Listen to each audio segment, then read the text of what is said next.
지금까지 이 영상을 보신 분들은 중국어 공부를 그냥 외우지 않고 한번 이해하고 연결하는 공부로 바꾸고 싶다라는 마음을 속에 가지고 계실 거라고 생각을 하거든요. 더 이상 단어는 단어대로, 문장은 문장대로 따로 외우는 공부는 하지 말라는 거예요. 차이나요? 박수진 선생님입니다. 여러분 혹시 이렇지 않으신가요? 단어는 외웠는데 문장이 안 읽히는 경우, 혹은 뭐 한자가 너무 어려워서 포기하고 싶은 경우, 그리고 공부를 하기는 하는데 잘하고 있는지 잘 모르겠는 경우 어떠세요? 사실 저 역시도 중국어를 공부할 때 여러분들하고 똑같은 느낌을 받았었어요. 제가 중국어를 배울 때가 언제였냐면 이미 20년 전이거든요. 그때는 지금보다도요, 공부하는 조건이 좋지 않았습니다. 교재는 종류도 얼마 안 됐고요. 체계적인 수업 방식에 대한 정보도 턱없이 부족했거든요. 특히 교재를 보면은요, 단어는 줄줄이 나열되어 있기는 한데, 왜 이 글자가 이런 단어에 쓰이고 이런 뜻을 가지는지, 그리고 이 단어를 문장에서는 또 어떻게 써야 되는지까지 세세하게 알려주는 선생님도 교재도 없었어요. 그래서 저는요, 어떻게 했냐면요, 사실 그냥 외웠어요. 여러분들과 다를 바가 없죠. 근데 그냥 외우니까 어땠냐면 금방 잊어버리더라고요. 그럼 진짜 지치고요, 포기하고 싶었던 순간이 한두 번이 아니에요. 자, 그런데 그런 과정을 거치면서도 제가 포기하진 않았잖아요. 그리고 대학원에 가서 중국어 교육학까지 전공을 했는데, 그런 과정에서 제가 깨달은 점이 있어요. 바로 외국어 공부는 양보다 방식이 중요하다는 겁니다. 제가 학부에서는 심리학을 전공했어요. 심리학이랑 중어중문학을 둘 다 전공을 했는데, 그때 심리학과에서 배웠던 전공 과목이 뭐냐면 학습 심리학이랑 인지 심리학이에요. 근데 사실 뭐 학부 때야 어리니까요. 식견이 좁잖아요. 그러니까 잘 모르고 그냥 전공 수업이려니까 들었죠. 심리학 수업, 중어중문학 수업이 그냥 별개였어요. 근데 대학원에 들어갔어요. 중국어 교육학을 연구를 하는데 심리학의 이론이 정말 많은 부분 접목이 되더라고요. 자, 중국어 교육학이랑 심리학 이론을 다시 보니까요, 새로운 교육적 관점을 갖는 데에 큰 도움이 됐습니다.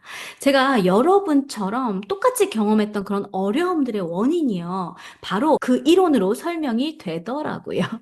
자, 그래서 이러한 저의 그 어려움과 그리고 연구했던 경험들 때문에요. 저는 중국어를 여러분들한테 가르칠 때 한자부터 시작해서 단어, 문장, 문단으로 이어지는 단계적인 수업 방식을 고수하게 되었습니다. 이러한 방식은 단순히 느려도 쉽게 천천히 가자가 아니에요. 뇌의 원리에 맞춘 가장 효과적인 학습 방법입니다. 아, 정말요? 과연이요? 근데 왜요? 자, 오늘 하는 이야기가요, 직접적으로 여러분들에게 중국어를 가르쳐 주거나 어떤 탁월한 공부법을 알려주는 그런 내용은 아니에요. 그렇기 때문에 여러분들 중에는 조금 거리감을 느끼실지도 몰라요. 그치만 제가 강조하는 공부법이 왜 효과적이고 도움이 되는지, 그래서 여러분들이 어떻게 공부하면 안 되고 대신에 어떻게 해야 되는지 등 그런 길잡이가 되어줄 수는 있어요.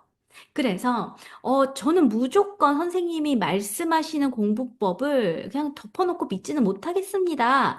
라고 하시는 분들에겐 이렇게 될 거예요. 아, 그렇게 하는 게 이런 이론적인 근거가 있으니 좋을 수도 있겠구나 하는 그런 생각을 하게 되는 객관적인 근거가 될 겁니다.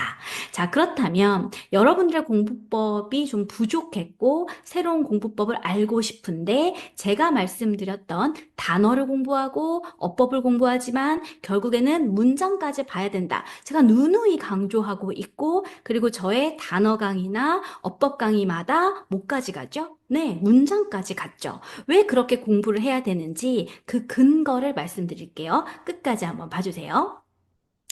자, 한자를 공부해 보신 분들도 있고 아니면 한자를 전혀 공부한 적 없는 분이 있으실 수도 있거든요.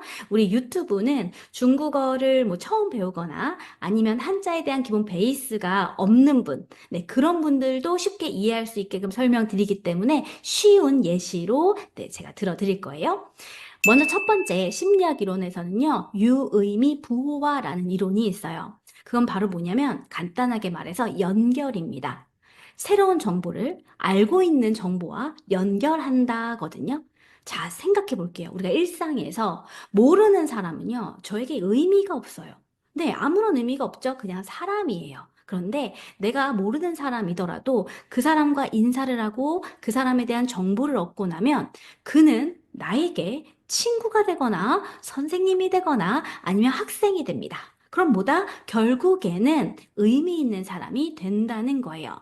자, 뭐예요? 새로운 정보를 단순히 바라보는 것이 아니라 이미 알고 있는 기존의 지식과 관련을 지어서 연결점을 찾는 거죠. 그리고 연결점을 만들어서 의미 있게 학습을 해야 기억에 오래 남고 진짜 이해가 된다는 이론입니다. 자, 단어를 그냥 외우면 금방 잊어버리지만 우리가 알고 있는 어떤 뜻, 이미지로 같이 연결해서 공부를 한다면 그 단어는 기억에 오래 남아요. 예를 들어서 불화라는 이 한자는요, 불을 의미하죠.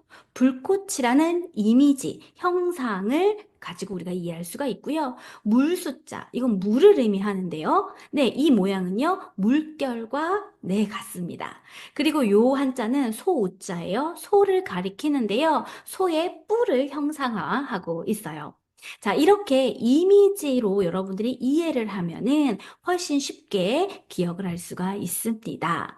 기존에 알고 있었던 단어들이요. 어떤 게 있냐면 물, 水와 관련된 단어라고 한다면 우리가 水를 알고 있잖아요. 그러면 새로운 단어 汽水, 香水, 수랑 연결할 수 있습니다. 水, 물은 물인데 汽水, 기포가 있는 물, 그러니까 탄산음료. 그리고 香水, 水, 물은 물인데 무슨 물? 香, 향기가 나는 물 액체, 그러니까 향수가 되는 거죠. 그리고 또 이렇게 될 수 있어요. 우리 한국 사람이잖아요. 향수. 알죠? 그냥 향수 자체를 우리는 뭔지 알아요. 향수라는 우리말에 관련된 이 정보를 향수 그대로 한자로 옮깁니다. 香水 중국어로도 똑같이 쓰는구나. 이렇게 우리 모국어라는 기본 지식과도 결합시킬 수가 있는 겁니다. 자, 그리고 두 번째는요. 스키마 이론이라는 건데요. 이건 뭐냐면 묶음을 나타내요. 사람의 뇌는요, 정보를 묶음으로 정리하는 경향이 있어요. 즉, 무슨 의미냐? 지식의 망이 있습니다. 네. 안에 새로운 정보가 들어와야 이해와 기억이 동시에 이루어진다라는 거죠. 예를 들어서 말씀드릴게요. 자, 눈목이라는 부수가 있어요. 눈목이라는 이 부수가 들어간 한자들은 눈과 관련된 의미를 가지고 있습니다. 자, 칸, 이거 볼견자거든요. 자, 눈을요, 손으로 이렇게 얹고 있어요. 아, 이러고 보는 거예요. 자, 이렇게 이미지랑 연결해서 우리가 유의미한 부호화를 시킬 수가 있고, 또 하나, 칸이라는 것이 눈목자가 들어간 한자이기 때문에 보는 동작과 관련이 있어서 그야말로 보다라는 의미를 가졌다. 이렇게 우리가 또 연결을 지을 수가 있지요. 그리고 이 칸이라는 한자가 공통으로 들어간 또 다른 단어들과 묶어주는 거예요. 칸빙 있고요. 칸상이라는 단어가 있습니다. 칸빙이라고 한다면 칸 보다 무엇을 빙 병을 그래서 병을 본다 즉 무슨 의미냐면 진찰을 받다 아니면 진찰을 하다라는 의미를 가져요. 자, 칸상이라는 단어는 무슨 의미일까요? 칸상이란 단어를 사전에 찾으면은요 반하다 보고 마음에 들다, 뭐 눈에 들다 이런 의미라고 쓰여져 있습니다. 그런데 여러분 이거 무턱대고 외우시면 안 되고요. 칸, 보다라는 의미잖아요. 샹이라는 한자, 한번 관계를 생각해 보자고요. 칸, 봅니다. 봐서 그 결과 내 기준이 있잖아요. 내 이상형의 기준이 있어요. 키는 어땠으면 좋겠고, 눈은 어떻게 생겼으면 좋겠고, 아니면 목소리는 어땠으면 좋겠고, 분위기는 어땠으면 좋겠고, 그런 조건이 있으면 그 사람이 그런 조건보다 위에 올라온다.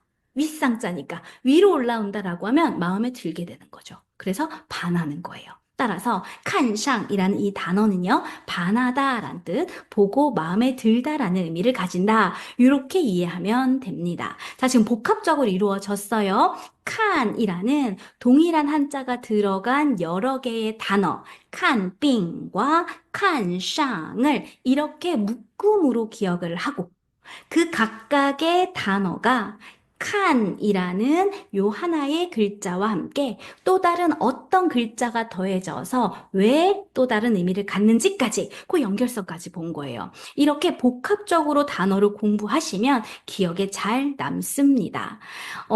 이 칸이라는 공통된 글자가 들어간 단어 칸빙이랑 칸샹을 연결해서 하나의 문장으로 한번 또 연습을 해볼게요. 이게 확장이 되는 거거든요. 반복이자 확장이에요. 볼게요. 小王去医院看病的时候，看上那个大夫了。所以小王每天去医院不是看病，是大夫。 자, 이 문장 볼까요? 小王은 去医院看病的时候 병원에 진찰을 하러 갔을 때 칸상이에요. 네, 마음에 들었어요. 보고 반했어요. 누구를요? 那个大夫了. 그 의사를 보고 반했대요. 所以 그래서 小王은요. 每天去医院 샤왕이 매일마다 병원에 가는 건요, 不是看病, 진찰을 받으러 가는 것이 아니라 是大夫. 네, 의사 때문입니다. 라고 얘기하고 있어요. 자, 칸빙이라는 단어는요, 진찰을 받다, 진찰을 하다라는 의미이기 때문에 관련된 단어들이 있습니다. 병원이라든지 아니면 의사 선생님, 이런 단어가 같이 등장할 경우가 많거든요. 그렇기 때문에 이 문장 안에서 이위엔, 병원이라든지 따이프, 의사 선생님까지 같이 봐주는 거고요. 그리고 병원에 가서 진찰을 받다라는 표현이요. 去医院看病 요런 것까지 같이 묶음으로 기억할 수 있는 거죠. 자, 이러한 스토리가 있는 맥락을 가진 문장으로 우리가 이 단어를 반복하기 때문에 기억은 더 오래 가고요. 활용도가 높아집니다. 같은 하나의 주제의 흐름 속에서 필요한 단어들을 함께 기억한다라는 거 잊지 말아주세요. 자, 그리고 세 번째요. 인지부화 이론이에요. 뭐냐면 한꺼번에 너무 많이 주면은요, 뇌가 버거워한다는 거예요. 인지심리학에서는 작업 기억에는 한계가 있기 때문에 정보는요, 적절한 양과 순서로 주어져야 한다라고 해요. 그래서 저는요, 사실 처음부터 여러분들한테 너무 많은 개수의 단어, 긴 문장, 어려운 문법을 보라고 하지 않아요. 그 대신에 적당한 개수의 단어를 적절한 레벨의 문장으로 짧고 직관적인 문단의 글을 통해서 차근차근 쌓아 나가셔라 라고 합니다.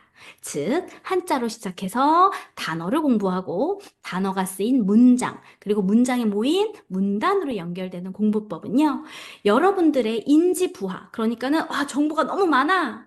라는 상황을 피할 수 있고요. 그리고 자신감과 이해도를 동시에 높여주는 그러한 효과적인 방법이라고 생각하실 수 있어요. 자, 그 다음 네 번째 볼게요. 의미 있는 반복이랑 간격이요. 같은 걸 여러 상황에서 계속해서 반복적으로 접하면요, 오래 기억이 됩니다. 반복이 중요해요. 자, 꼭 이건요, 사실 심리학적으로가 아니더라도 우리가 공부라고 한다면 반복의 중요성 누누이 강조하죠. 어떤 과목이든 마찬가지예요. 그런데 중요한 건 뭐냐면요, 단순 반복은 별 의미가 없다는 거고요. 그 간격이 너무 긴 것도 의미가 없다라는 거예요. 반복이라고 해서 다 좋다는 건 아니라는 뜻이다 라고 보시면 돼요. 반복은 다양한 문맥에서 반복될 때 훨씬 효과적이에요. 네, 예를 들어서 슈차이라는 단어가 있습니다. 차이는 요리, 음식을 나타내죠. 근데 슈차이라고 하면 우리가 먹는 것 중에 야채, 채소를 의미하는데 이 단어를요, 다양한 문맥에서 반복할 수 있어요. 야채, 채소니까 우리가 식사 습관을 이야기한다든지 아니면 뭐 아침 했던 어떤 에피소드를 얘기한다든지 아니면 식당에서 주문을 하는 상황처럼 이렇게 다양한 문맥에서 반복 노출할 수가 있습니다. 이렇게 반복 노출될 때 여러분들이 이 슈차이라는 단어를 더 잘 기억하게 되는 거예요. 자, 이거는요, 단어를 기억하는 수준을 넘어서 이 단어를 그 상황마다 어떻게 써야 되는지 직접 써먹을 수 있는 실력으로 바꾸는 핵심 전략이에요. 자, 마지막 다섯 번째 볼게요. 다섯 번째는요, 자기 효능감 이론인데요. 나도 할 수 있어. 좋은 경험이 공부를 계속하게 만드는 것, 가장 중요한 심리적인 요인이 뭐냐면 바로 와, 나 잘했네. 나 할 수 있네. 이런 자기 효능감이에요. 작은 성취를 거두는 경험을 반복적으로 쌓으면 여러분 스스로가 나 이거 할 수 있겠는데? 라는 자신감을 가지게 돼요. 그래서 저는 여러분이 수업에서 한자 하나를 이해하는 경험, 그리고 단어를 직접 문장에서 읽는 경험, 그리고 짧은 문단을 혼자 읽고 해석해내는 경험, 이런 것들에 계속 반복적으로 노출돼야 된다고 생각합니다. 그런 노출을 통해서 성취감을 느끼게 하는 것, 그래서 여러분들이 포기하지 않고 계속 공부하게 만드는 힘을 기르게 하는 것, 그게 제 목표예요. 자, 어떠세요? 아, 선생님, 그냥 빨리 중국어 하나 더 알려줘요. 라는 급한 마음 드시나요? 아마도 이런 마음을 가진 분들은요, 이 영상을 지금까지 보지 못하고 진작에 나가셨을 거예요. 아, 그냥 빨리 알려주지. 왜 이렇게 서론이 길어? 라고 하시는 분들이 또 있거든요. 자, 그런데 이래요. 지금까지 이 영상을 보신 분들은 중국어 공부를 그냥 외우지 않고 한번 이해하고 연결하는 공부로 바꾸고 싶다라는 마음을 속에 가지고 계실 거라고 생각을 하거든요. 그렇기 때문에 그런 마음이 있는 이상 여러분들의 생각을 바꾸셔야 돼요. 더 이상 단어는 단어대로, 문장은 문장대로 따로 외우는 공부는 하지 말라는 거예요. 한자의 의미를 이해하고 그걸 단어로 확장하고 그 단어를 문장 속에서 자연스럽게 말로 연결하고 그리고 문단에서 흐름을 읽는 능력까지. 단순히 많이 외우는 게 아니라 기억되고 연결되고 그거를 써먹는 공부를 하세요. 제가 이 방식을 고수하는 이유는 하나예요. 예전에 저처럼 방법을 몰라서 힘들어하는 분들이 저처럼 제가 겪었던 그 헤매는 긴 길을 걷지 않게 드리고 싶어서예요. 읽을 수 있는 힘, 그리고 문장 속에서 단어를 이해하는 힘, 그리고 중국어가 진짜 언어로 느껴지는 그런 경험, 이 모든 걸 담은 수업을 여러분들에게 제가 전해드리고 싶습니다. 이게 바로 중국어를 가르치는 저의 비전이기도 해요. 그렇다면 저랑 같이 공부하는 단어, 그리고 어법 공부들 뭐까지 하셔야겠어요? 네. 이론에 머물지 말고, 그리고 단어 암기에 머물지 말고, 그 단어가 쓰인, 그리고 그 어법 규칙이 쓰인 목까지, 문장까지 보자라는 마음 다시 한번 이렇게 다짐해 주세요. 자, 이번 시간은 여기까지 하겠습니다. 바이바이.